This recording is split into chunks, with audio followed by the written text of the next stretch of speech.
All right, today we're going to dig into something truly wild, a hidden force that literally engineers our entire world from the ground up. We're talking about a vast, powerful kingdom working tirelessly right beneath our feet. I mean, think about it. What if the most powerful force on Earth was completely invisible? The engine driving all life on land, the very thing responsible for feeding entire civilizations. What if it was something you just couldn't see? Well, here's the thing. It is. In every single handful of soil, there's this ancient microscopic kingdom hard at work. We're talking about soil bacteria. Honestly, they are the true unsung heroes of our planet, the architects of the very soil that keeps us all alive. And the scale here, it's just mind-boggling. Get this, a single teaspoon of healthy soil can hold up to 1 billion bacterial cells. 1 billion! To put that in perspective, that's about a ton of bacteria per acre. Yeah, that's like having 2 full-grown cows living under your feet, just in microbial form. It's absolutely wild. Okay, so you've got this massive invisible workforce, but why does it matter so much? Why is it so critical? Well, it's because they hold the keys to solving one of the biggest problems for life on Earth. You see, all the building blocks for life. I'm talking about the essential nutrients that plants, and well, all of us need to survive, they're everywhere. They're abundant in the soil, in the air, but there's a huge catch. They're locked up in a kind of chemical vault, totally inaccessible. Let's take nitrogen, for example. The air we breathe is 78% nitrogen, but it exists as 2 nitrogen atoms held together by this incredibly tough triple bond. It's one of the strongest bonds in nature.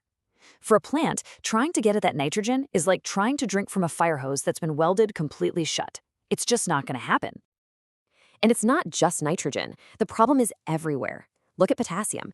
It's one of the most abundant nutrients in the soil, but a whopping 98% of it is trapped inside the structure of minerals, clay and rock. It's there, but it's completely out of reach for plant roots. And yep, you guessed it, it's the exact same story for phosphorus and sulfur. Over 80% of phosphorus is insoluble, over 95% of sulfur is trapped. The vast majority is right there, but it's in forms that plants just can't use. It really is the ultimate paradox, isn't it? It's like having a pantry that's packed with food, but every single can is sealed shut, and you've got no can opener. So this all leads to a really crucial question, right? If all the food, the very foundations of the food web, are locked away, how in the world does life on land even exist? How did it ever get started, let alone thrive? Well, the answer, as you might have guessed, lies with our microbial heroes. They are the can opener. Over billions of years, they've evolved this incredible set of biochemical, well, let's call them superpowers. They're the planet's master locksmiths. All right, superpower number 1, nitrogen fixation. This is a big one. Bacteria are the only known organisms on the entire planet that can produce a special enzyme called nitrogenase. This enzyme is like a biological key, the only tool in nature that's strong enough to break that ridiculously stubborn triple bond in nitrogen, turning it from a useless gas into ammonia that plants can actually use. And they've got 2 main strategies for this. You've got your team players, bacteria like rhizobium, that actually live inside the roots of plants, in these little nodules. They make a direct trade. Here's some ammonia for you, plant, and you give me some sugar. Then you've got the solo artists. They just live freely in the soil, doing their thing, powering their nitrogen-fixing work by breaking down old organic matter. Okay, on to superpower number 2, unlocking phosphorus. To get at that fixed phosphorus, bacteria release these special enzymes called phosphatases. You can think of them like tiny molecular scissors. They just go out there and snip the phosphorus free, changing it into a form that, you guessed it, the plant can finally absorb. Superpower number 3 is all about freeing up sulfur. It's a similar process, really. They use another set of specialized enzymes, sulfatases, to break down organic stuff and release that sulfur. And that's absolutely critical for building the proteins that make up, well, plants and us. And that brings us to their 4th superpower, mining for potassium. This is so cool. To get at that 98% of potassium that's locked up in minerals, bacteria basically brew this little cocktail of organic acids. These acids are just strong enough to gently dissolve the surface of rock and clay particles, releasing the potassium.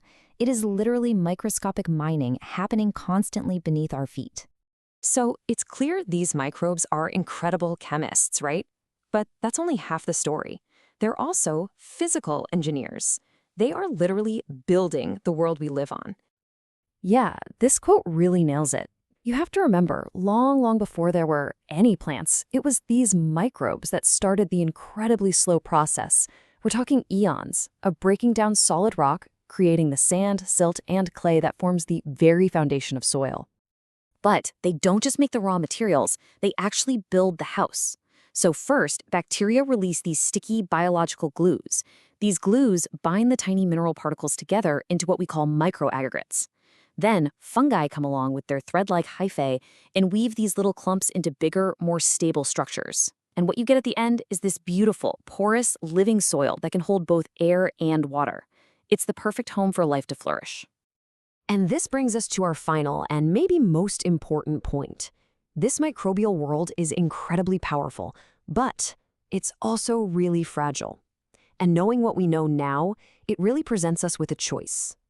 Think about the Great Plains of the United States. For centuries, that was a stunningly resilient ecosystem. It was held together by the deep roots of native grasses and all those microbial glues binding the soil. It could handle drought, it could handle intense wind, because it was a living, breathing, interconnected system. But then, in the 1930s, after decades of intensive plowing, that entire system was broken. The plows physically tore apart those fungal networks and exposed the soil bacteria to the harsh sun. The living soil died. So when the droughts inevitably came, there was nothing left to hold it down. In some places, 75% of that precious topsoil, the result of thousands of years of microbial work, just blew away. This quote from FDR from right in the middle of that disaster just captures the terrifying lesson of the Dust Bowl so perfectly. A nation that destroys its soils destroys itself. When we break that living foundation, we risk everything. So what's the takeaway from all of this? It's that this invisible, ancient kingdom of microbes unlocked the nutrients that made our entire world possible. They literally built the ground we stand on.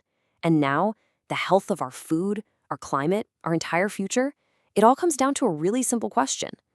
Are we going to work with this powerful unseen world or against it?